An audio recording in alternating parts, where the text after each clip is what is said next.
வேலுண்டு வினையில்லை. வணக்கம். நான் இன்றைய பதிவில் வரலட்சுமி விரதம் பற்றிய சில விஷயங்களை உங்ககிட்ட சொல்கிறேன்.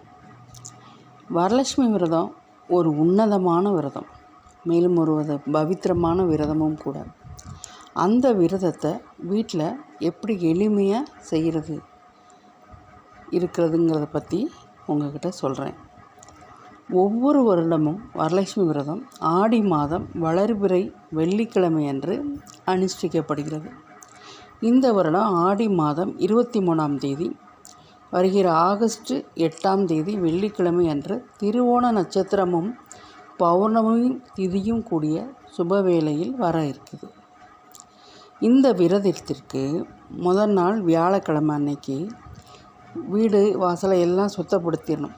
இந்த விரதத்துக்கு ரொம்ப முக்கியமே சுத்தம்தான். வாசலில் ரங்கோலி கோலம் போட்டு மாவிலை தோரணம் கட்டி வீட்டை அழகுபடுத்தணும். பின்பு அன்று வியாழன் அன்று மாலையில் வாசலில் ஒரு பலகை வச்சு அதில் தாம்பாளம் வச்சு அந்த தாம்பாளத்தின் மேலே ஒரு கும்பம் வச்சு அதுக்குள்ளே அந்த விரதம் இருக்கிற சுமங்கலிகள் மஞ்சள், குங்குமம், எலுமிச்சம்பழம், ஏலக்காய், ஜவ்வாது, சந்தனம், ஜவ்வாது இதையெல்லாம் அதுக்குள்ளே வச்சு பச்சரிசியால் நிரப்பி அதன் மேலே தேங்காய் வச்சு கலசத்தில் வச்சு அம்மனாக அலங்கரிக்கணும்.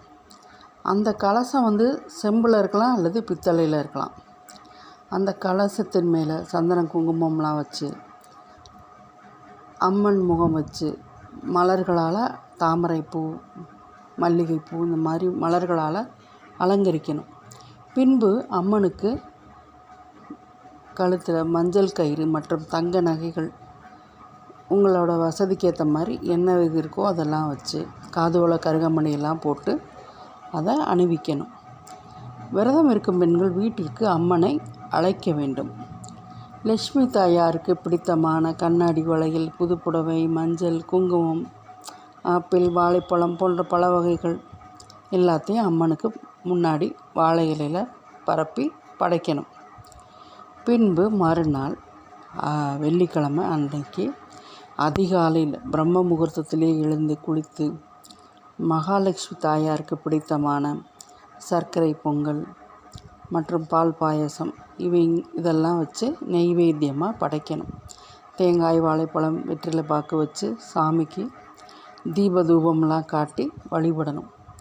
மேலும் அன்னைக்கு வர்ற சுமங்கலி பெண்களுக்கெல்லாம் எத்தனை பெண்கள்னாலும் சரி உங்களோட சக்திக்கு தகுந்த மாதிரி 5, 7 அல்லது 9 அப்படி எத்தனை பெண்களுக்கு உங்களுக்கு கொடுக்க முடிஞ்சால் எத்தனை 21 பொண்ணுக்கு கூட கொடுக்கலாம்.